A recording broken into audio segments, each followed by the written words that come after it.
ഒരു ഡൽഹി യാത്രയുടെ നല്ല ഓർമ്മയ്ക്ക് വേണ്ടി ഉണ്ടാക്കപ്പെട്ടിട്ടുള്ളതാണ് ഈ വീഡിയോ.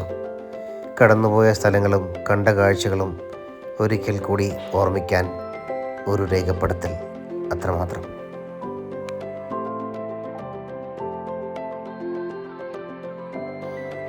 ഡൽഹി ശരിക്കും കോട്ടക്കൊത്തളങ്ങളുടെ ഒരു നാട് തന്നെയാണ്. ഒരു കാലഘട്ടത്തിൽ ഇവിടെ ഭരിച്ചിരുന്ന രാജാക്കന്മാരുടെ, അവരുടെ പ്രൗഢിയുടെ, അവരുടെ ശക്തിയുടെ പ്രതീകമായി ഈ കോട്ടകൾ ഇന്നും നിലനിൽക്കുന്നു. ഇതാണ് ചെങ്കോട്ട. സ്വാതന്ത്ര്യദിന പരേഡുകളിൽ ഇതിന് മുകളിൽ നിന്നുകൊണ്ട് പ്രധാനമന്ത്രി തൻ്റെ സന്ദേശം രാജ്യത്തിന് നൽകുന്നത് ഒരുപാട് തവണ നമ്മൾ കണ്ടിരിക്കുന്നു. ഒരു നാടകത്തിന് സെറ്റിട്ടതുപോലെ, അല്ലെങ്കിൽ സിനിമയ്ക്ക് സെറ്റിട്ടതുപോലെ കാണുന്ന ഈ കോട്ട യഥാർത്ഥ കോട്ടയാണ് എന്ന് ഞാൻ എന്നെ തന്നെ പറഞ്ഞ് വിശ്വസിപ്പിക്കാൻ ഒരുപാട് പാടുപെട്ടു. രാജ്യത്തിനകത്തും പുറത്തു നിന്നുള്ള ഒരുപാട് വിനോദസഞ്ചാരികൾ ഇവിടെ കൂടുകയും ഇവിടെ നിന്ന് ഫോട്ടോ എടുക്കുകയും ഇതിൻ്റെ ഭംഗിയും പ്രൗഢിയും ആസ്വദിക്കുകയും ചെയ്യുന്നു.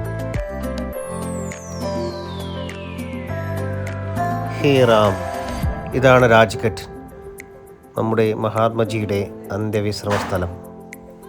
ഏറ്റവും ശാന്തിയോടുകൂടി, സമാധാനത്തോടുകൂടി നാനാ ഭാഗത്തു നിന്നുള്ള ഇന്ത്യക്കാർ ഇവിടെ വന്ന് അവരുടെ പ്രണാമങ്ങൾ ഗാന്ധിജിക്ക് അർപ്പിക്കുന്നു.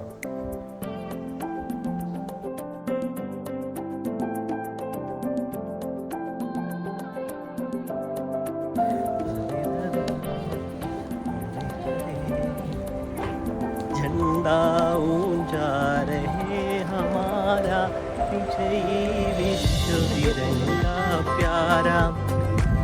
മഹാത്മാഗാന്ധിയുടെ അന്ത്യവിശ്രമം കൊള്ളുന്ന രാജ്ഘട്ടിലാണ് സന്ദർശനം നടത്തി വരുന്നത്.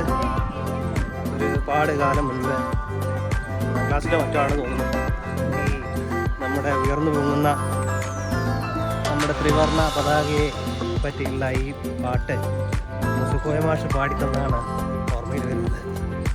ജീവിതത്തിൽ ഒരിക്കലെങ്കിലും ഇവിടെയൊക്കെ വരുമെന്ന് വിചാരിച്ചതല്ല, ഭാഗ്യം കിട്ടി. എന്തായാലും ഈ ധന്യമായ മുഹൂർത്തത്തിൽ ഇതിലൂടെ കടന്നു പോവുകയാണ്. ഈ നിമിഷവും കടന്നു പോകുന്നു എന്നൊരു വിഷമമുണ്ട്. പക്ഷേ ഇവിടെയൊക്കെ വരാനും ഇങ്ങനെ ഈ ഒരു നിമിഷം ജീവിതത്തിൽ ഉണ്ടാകാൻ സാധിച്ചു എന്നുള്ളതിൽ സന്തോഷമുണ്ട്. Thank you. ജയ് ഹിന്ദ്. ഇന്ദിരാഗാന്ധി വെടിയേറ്റ് വീണ ആ ദിവസം ധരിച്ചിരുന്ന വസ്ത്രവും അവരുടെ ചെരുപ്പും അതുപോലെ തന്നെ ബാഗും ഒക്കെയാണ് കാണുന്നത്. നമുക്ക് കാണുന്ന സമയത്ത് ഒരു പ്രത്യേക വികാരം ഉണ്ടാക്കുന്ന ഒരു ചിത്രം കൂടിയാണല്ലോ. കാരണം ഇന്ത്യയുടെ ധീരയായിട്ടുള്ള പ്രധാനമന്ത്രി വെടിയേറ്റ് വീണ സമയത്ത് ധരിച്ചിരുന്ന വസ്ത്രങ്ങളും അവരുടെ ചെരുപ്പും ഒക്കെ കാണുമ്പോൾ നമുക്കവരെ ഓർമ്മിക്കാതിരിക്കാൻ സാധിക്കില്ല.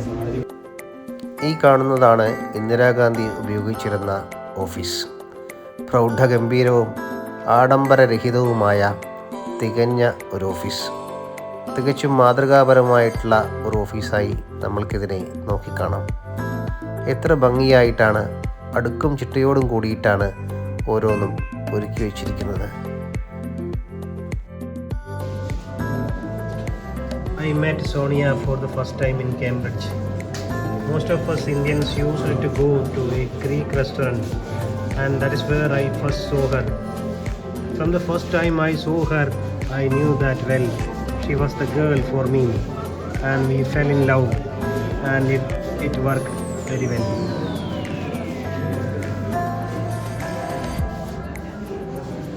എത്ര മിടുക്കനായ ഒരു ഫോട്ടോഗ്രാഫർ ആയിരുന്നു രാജീവ് ഗാന്ധി എന്നുള്ളത് ഈ ചിത്രങ്ങൾ നമ്മളോട് പറയും.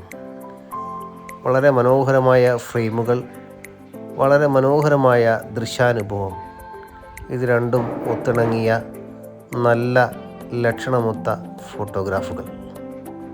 അതെ, രാജീവ് ഗാന്ധി നല്ലൊരു ഫോട്ടോഗ്രാഫറും കൂടി ആണ്.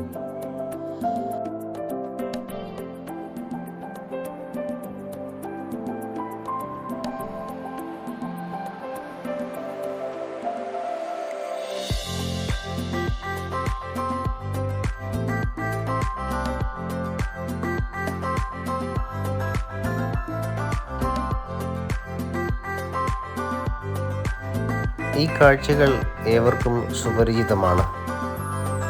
പറയേണ്ട ആവശ്യമില്ല താജ്മഹലിൻ്റെ ആ മനോഹാരിതയെക്കുറിച്ച്.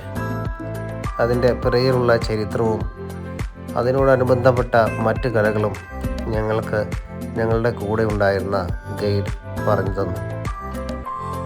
ചരിത്രം എന്തൊക്കെ കഥകളാണ് പറഞ്ഞു വയ്ക്കുന്നത്, അതിൻ്റെ ചെറിയ മാറ്റങ്ങളോട് കൂടിയിട്ടുള്ള ആവർത്തനമല്ലേ പലപ്പോഴും നമ്മൾ കണ്ടുകൊണ്ടിരിക്കുന്നത്. അറിയില്ല, ഇനിയും കാണാത്ത എന്തൊക്കെ വിസ്മയങ്ങൾ ഈ വരുന്ന കാലഘട്ടം നമ്മൾക്ക് വേണ്ടി സമ്മാനിക്കാം. എല്ലാത്തിനും നമ്മൾക്ക് സാക്ഷിയായി നിൽക്കാം. കണ്ടതിനും അറിഞ്ഞതിനും കാലത്തിനോട് നന്ദി പറഞ്ഞുകൊണ്ട് ഈ കാഴ്ചകളും പകർത്തുന്നു. ലോകത്തിൻ്റെ നാനാഭാഗത്തു നിന്നുള്ള അതിവിദഗ്ധരായ ശില്പികളും കൊത്തുപണിക്കാരും ചേർന്നാണ് ഈ മഹാസൗധം പണി കഴിപ്പിച്ചിരിക്കുന്നത്. ഇതിൻ്റെ ശില്പവേലകളും ചിത്രപ്പണികളുമെല്ലാം വളരെ സസൂക്ഷ്മം നമ്മൾ അടുത്തറിയുമ്പോൾ അവ നമ്മളെ തീർച്ചയായും വിസ്മയിപ്പിക്കുന്നതാണ്.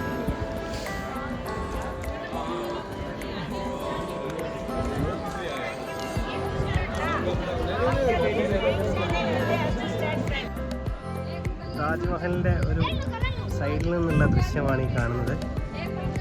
4 ഭാഗത്ത് ഇതുപോലുള്ള എൻട്രൻസ് ഗേറ്റ് പോലുള്ള വലിയ കാണാൻ സാധിക്കും. താജ്മഹലിൻ്റെ ഒരു ഭാഗത്ത് നിന്നുള്ള ദൃശ്യമാണ്.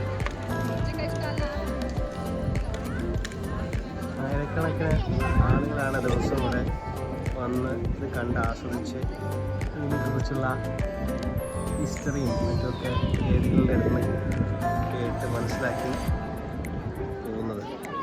ഈ കാണുന്നതാണ് യമുനാ നദി.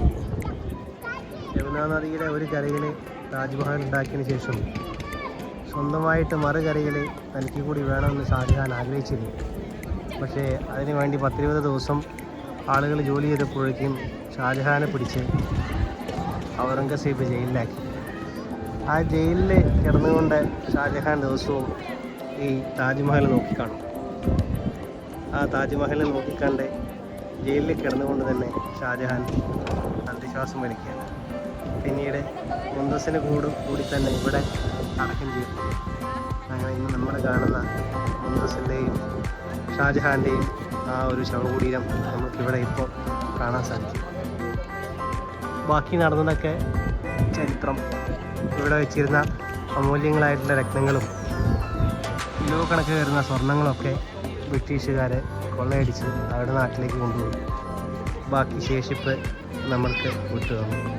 അതിപ്പോൾ നമ്മളിവിടെ താജ്മഹലായി കണ്ട് കാണുകയും ആഘോഷിക്കുകയും ചെയ്യും.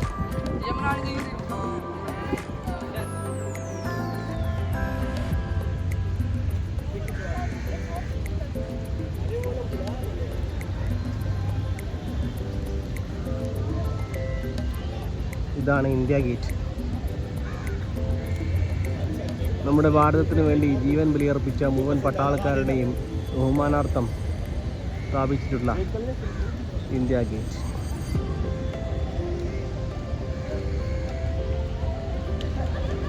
നമ്മുടെ സ്വാതന്ത്ര്യദിന പരേഡുകളിലും മറ്റും ഇന്ത്യൻ പട്ടാളം മാർച്ച് ചെയ്ത് ഈ റോഡിലൂടെയാണ് ദൂരെ കാണുന്ന രാഷ്ട്രപതി ഭവൻ വരെയുള്ള വഴിയിലൂടെ കടന്നു വരുന്നത്.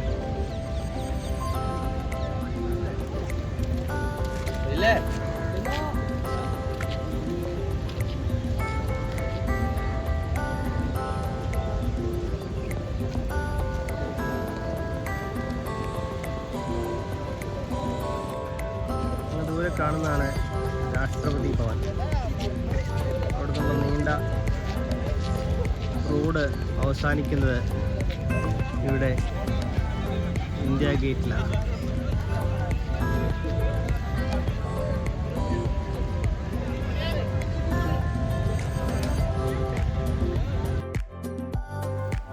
ഈ കാണുന്നതാണ് രാഷ്ട്രപതി ഭവൻ. ബഹുമാനപ്പെട്ട നമ്മുടെ രാഷ്ട്രപതിയുടെ ഔദ്യോഗിക വസതി. വളരെയധികം അത്യാഡംബരം നിറഞ്ഞ മുറികളും സൗകര്യങ്ങളും നിറഞ്ഞ ഈ മഹാസൗധം ലോകത്തിലെ തന്നെ ഏറ്റവും വലുതായി അറിയപ്പെടുന്നു. അതീവ സുരക്ഷാ മേഖലയായ ഇവിടേക്ക് മുൻകൂട്ടി അനുമതി തേടിയാൽ മാത്രമാണ് നമ്മൾക്ക് പ്രവേശനം ലഭിക്കുക.